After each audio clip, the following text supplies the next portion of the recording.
In today's masterclass, we're going to be discussing how can you sell your house for more money in less time. I'm going to show you how I consistently price properties to sell above market price and in less time. All right, before we get started, we got a couple church announcements that we got to cover before we can move on. All right, here they are. Every home will sell at the right price. The question is, does that price work for you? I got to let you in on a little secret. Please cross your fingers and tell me you won't tell anybody this. It is a secret weapon of mine that nobody ever likes to admit, and that is the market dictates how much your property is worth. I don't do it. You don't do it. The market dictates. What does that mean? The buyer determines what your property is worth and how much they are willing to spend for it. Let's give them something that they want. And I know this doesn't need to be said, but I feel like I need to say it. Treat your buyer and your offers with the respect that they deserve. We're not talking about $10 transactions here. We're talking about hundreds of thousands of dollars. To be treating someone with respect, I think is a bare minimum. And lastly, let's not overlook, keep it very simple.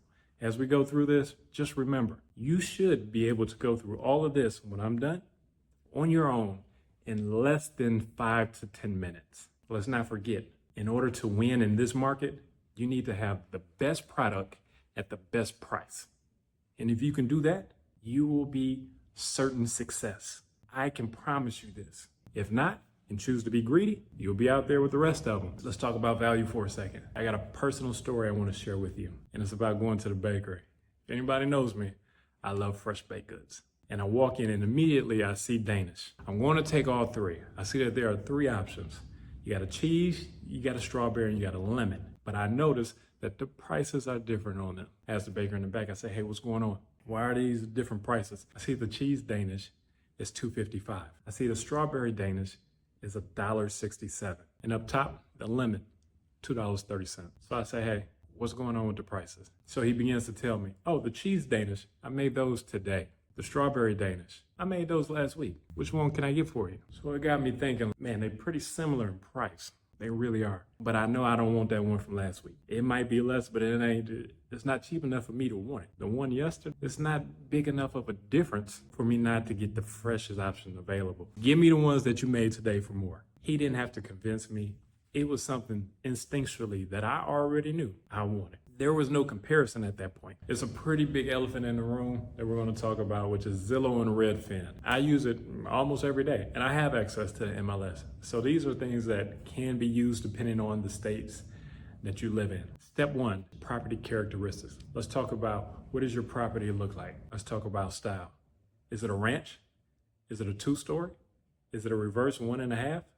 Like, what do we have going on? Square footage. How many square feet above grade that are finished and below grade that are finished? How big is the house that the lot sits on? Are we talking 1/3 of an acre, 1/2 acre, 3 acres, 10 acres? What year was your property built? Very simple. Okay, parking. Is it attached?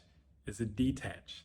Does it have a pantry? Does it have a butler's kitchen? Does it have a pool? Does it have a library? All of these things matter. And make sure you list them all, because it's going to most likely impact your final price. What is the condition of your property and its current state? What is your property's condition today? Not after it was all fixed up and what you could potentially get or what you feel like your property should be valued at. This is the one that no one likes to pay attention to, because my neighbor's house sold for $469. I know mine is worth that too. Not gonna take $1 less. Let's talk about updates. What have you done to it? Have you recently redone the kitchen, redone the baths, put down some new flooring? Have you painted throughout, put in a new driveway, replaced the mechanicals? What type of things have you done to the property? All right, we hear it all the time. Location, location, location. Location sells properties. And it could be the reason why your property won't sell, or you won't get the price that you would like to. How are the school districts? Are you in a great school district? How do you even know? You can go to niche.com. That'll have all the rankings of all the school districts in the country. Is it close to shopping? Is there any shopping? What about parks? Is there public transportation? What's the crime rate? You need 2 of these to go outside? No? Good. Your house will probably sell for more. I don't want any problems. All right? The lower, the better. Okay, do you have noisy neighbors? Quiet street? And this is what you're here for. Number 3, now we're going to talk comparable sales. What does that even mean? We're talking comparing like kind to like kind. Oranges to oranges, apples to apples. Meaning ranch homes to ranch homes, reverse 1.5s to reverse 1.5s, 2 bedrooms to 2 bedrooms. Pretty simple. These are the major factors that we're going to consider when evaluating a property. The following items are on my top of list to consider when evaluating a home. How far back in the past are we going to check for sold homes? I like to start with 3 months because the more recent the data, the more accurate I find it to be. The second thing is going to be location. How close to the subject property? I like to stay within the subdivision first in the last 3 months. If I can't find anything in the subdivision, then I will move it out to a half a mile. No more than that. We will not be crossing major roads. We want to keep the size of the property relatively the same, meaning within 15% of the square footage, plus or minus. The age of the home, let's keep it within 10 years. 5 up, 5 down. If we need to, we can go 10 up, 10 down. We're going to get just a little bit more technical in as far as doing this analysis for this property. We need to check out market trends. What's going on in the area? Let's talk some market data. I like to check for average days on the market, price adjustments. How often in your area is the price being adjusted after it's being listed? I need to know this because what is the point of doing all of this research just for you to stick to your gut because you want that number to be true? I just want the facts, man. Seasonal fluctuations. Here in Kansas City, Missouri, we have a cyclical buying pattern, meaning that it happens the same way every year. So you can count on the spring and the summer being very robust. You're going to have a lot of action. You're going to have a lot of listings. Probably the most listings that you're going to have within a year are going to transact during this period. Then you move into the fall. The fall here in Kansas City, school is back in. Families are not going on vacations as much, right? So people are beginning to fall back in their routines. Not really a whole lot of moving going on as we move into the winter months. As we move into winter, it's going to be as slow as it's going to get.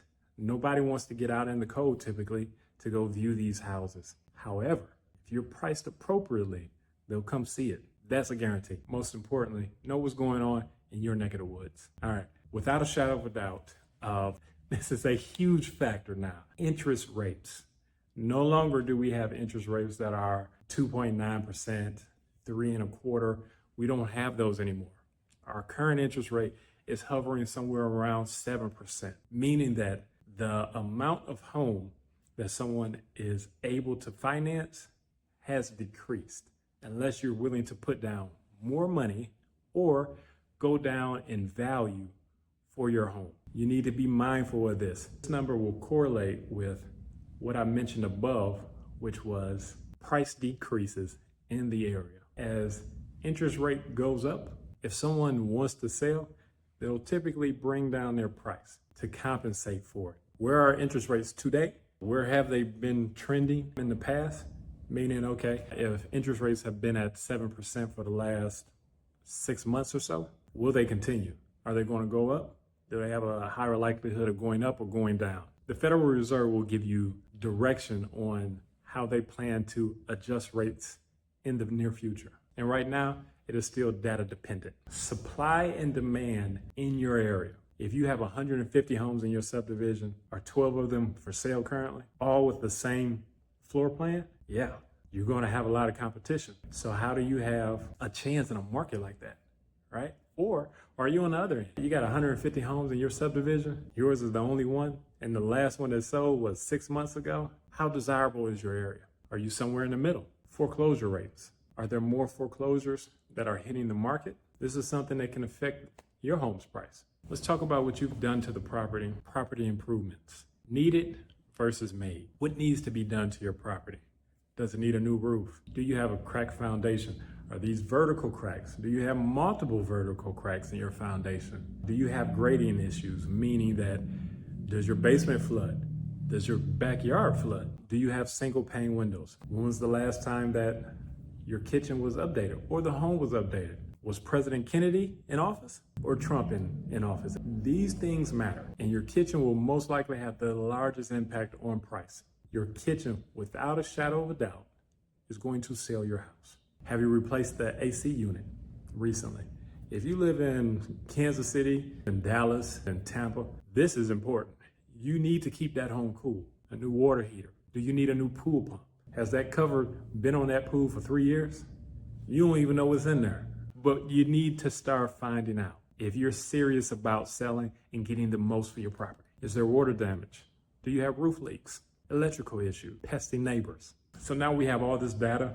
What do we do with it? We're going to bundle all of these components together, right? Nice and tight. We're going to wrap them together, put a little bow on them, put them right there on the table. Then we're going to say, okay, this is my bundle. How many other bundles do I see out there that looks just like this one? If you can get 2 or 3, you're golden. Let's try to find one in the last 3 months that has sold in your subdivision that is the similar size, similar condition, and go from there. Meaning if your property is very similar to the one 123 Main Street that sold a month and a half ago for $720, yours is very similar, yours is going to be worth roughly $720. All right, that's it. I know we made it all the way to the end. I need you to do me a favor. If you found any parts of this video to be of help to you, please subscribe to the channel, like, or send me a comment. Love to hear from you. Have a great day.